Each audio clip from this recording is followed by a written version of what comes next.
Well, you know me. I've been bullish for a long time. I'm really glad that we're above 30,000 once again. To get people motivated when it was below 20, when we fell back down to 17, 16, 15, it's tough, but I think those of us that's been through a couple cycles, truly understand the landscape, know that things will get better. But I do think we got a couple surprises, not just from the 4-year cycle, but from all these big institutions like BlackRock that's bring in enthusiasm and optimism again. I think that probably drove Bitcoin a little bit higher than what I expected at this time. But you know what? We'll take it.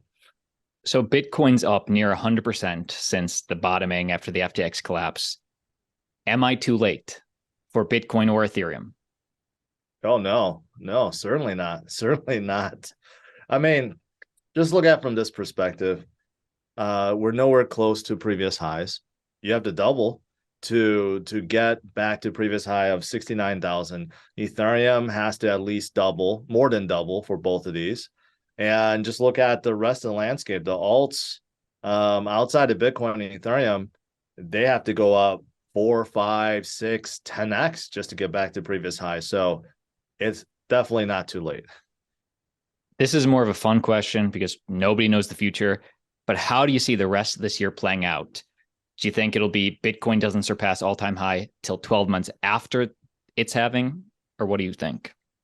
Yeah, I definitely think all-time high is out of question for this year, even with the entrance of BlackRock, Fidelity, all these big institutions. I think it's just too soon.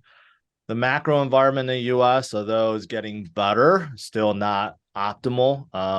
The macro conditions worldwide is still not optimal. We're all recovering at this stage and still battling inflation. But as for Bitcoin, I think if we do see any kind of sudden pop up, maybe quickly to 50,000, it would be similar to what happened back in 2018, 2019, when Bitcoin fell down to a low of 3,100 and then quickly popped up to 14,000. And unfortunately, then it started retracing back down. So I think if we see something like that, we may get a pullback. But for me, I think for the rest of this year, we're just going to start trending upwards or continue to trend upwards. If we end at 40 or 45,000, that would be a really good place to be, right? So if we can just even get to 40, 45,000 by the end of the year and then trend upwards to about 69,000 by April or May of 2024, we'll be in really good shape. I look back in my career in crypto, or even just as an amateur before I was making content, and I realized like I learned so much. Every cycle, I learned so much more. I feel I'm in a much better place. How will you be handling next bull cycle based on something you learned in this last one? One of the things I've learned from the previous cycle was not having enough cash on the side hurts. Okay, so that's one of the things I've implemented this year, or this cycle, I should say. Make sure that I have enough cash reserves so that when we were going lower, I would able to DCA and continue holding or hodling. And I think this next cycle, I think it'll be more or less the same. I think it'll be very important to take profits when necessary. Okay, because when the market is blooming, no one really wants to take anything off the table. Everyone wants to let it ride and go to the moon. But I think more so now as we approach these astronomical figures, more so this cycle, I will be paying attention to I guess my cash reserves and making sure that I take profits when necessary, and also advise people that watch me to do the same, to not be too greedy, to still recognize that, hey, we're in a cycle, there will be up and downs, there will be volatility, there still will be manipulation, right? So just make sure to have appropriate funds on hand in case any of those things happen. I think that's dead on. That's such solid perspective. For me personally, I would just add on, and again, this is just for me, try not to let emotion get in the way, because even, 4, 8, whatever years in, it's still like when Coinbase is IPOing, there's hype, there's mania. Damn, that feels like euphoric. But again, what's your profit taking strategy as we get to that 100K? This is a good question, and many people ask me this, and I've been, I guess, fine tuning this before. I think first and foremost, recover or recoup what you have put in. Doesn't matter if you put in $100, $1,000, $100,000 into something, right? Make sure you recoup that back. Even with the house money while it's going up, I've been thinking about the best way to do this. Before, I would say, well, everyone should set their schedule.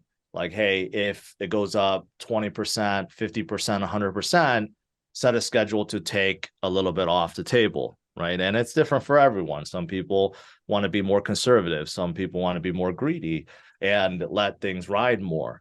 But I kind of fine tuned it, and I'm like, okay, don't worry so much about that, but look at how much cash I have. So one of the new, I guess, strategies I implemented for myself is to make sure that I have around 20, 25, 30% in cash of my total holdings.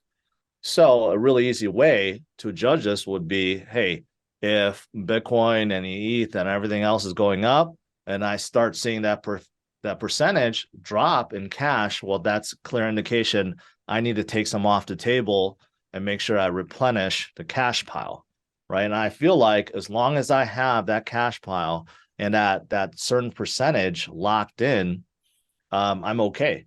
I can let things ride, and when appropriate, take some off the table. And I think that's a really easy way to look at it. I know you're a man of the people. I know you have answers. Besides Bitcoin and Ethereum, what are your next one or two biggest holdings? Ooh, that's a good one. That's a good one. I'm gonna have to bring up CMC right now and kind of look at it. I've always been a big fan of Binance, and BNB is definitely one of my bigger holdings. It's not just Binance itself. Binance, we know, has Binance Chain, and there's a lot of projects on top of Binance Chain. It's a very robust ecosystem, and I just don't think BNB is gonna go anywhere. And um, not go anywhere, meaning it's not going to disappear or anything like that, even though a lot of people do like to spread FUD about CZ and Binance. But there's a reason why they're sitting number 4 on CMC with a much larger market cap than XRP, Cardano, Solana, Litecoin, and so forth. So BNB is definitely one that I do like a lot. Outside of BNB, I do like a lot of EVM compatible chains. For example, Polygon. I'm a big, big fan of Polygon. I mean, just look at the brands they're associated with. Another chain would be Avalanche. They are EVM compatible. They're building out their side chains. Sometimes I just want to be a little degen, so I like following meme coins as well. I don't, a lot of creators, a lot of influencers don't want to talk about memes. I do. I mean, I think they're fun, right? When time appropriate. I mean, look at what Pepe did this year, which is amazing, despite the fact we're not in a parabolic run right now, right? They kind of set off the trend, and you have others that have done very well. For example, on Cardano, SNEC. Who thought such a serious chain like Cardano would embrace a meme coin? Give me one other meme coin. One other one. Well, obviously you have Sheeb, right? And Sheeb is not going to go away. So I do hold a little bit of Sheeb. I do hold a little bit of Pepe, but there's a few other ones I don't want to mention because they're too small, and I don't want your audience to all of a sudden just like FOMO into them. So I totally relate to that, dude. I also like to have a little degen fun and go into meme coins, but I never want, if they're so micro cap, I always want, I'm just scared for the audience. I don't want anybody FOMOing in, but it's cool to degen a little if you want to. yeah, just bear in mind that it's for fun. It's a gamble, right? Some will make you make a lot of money. Some won't. Some will just die off. So you just got to be careful. George, thank you so much for sharing your time.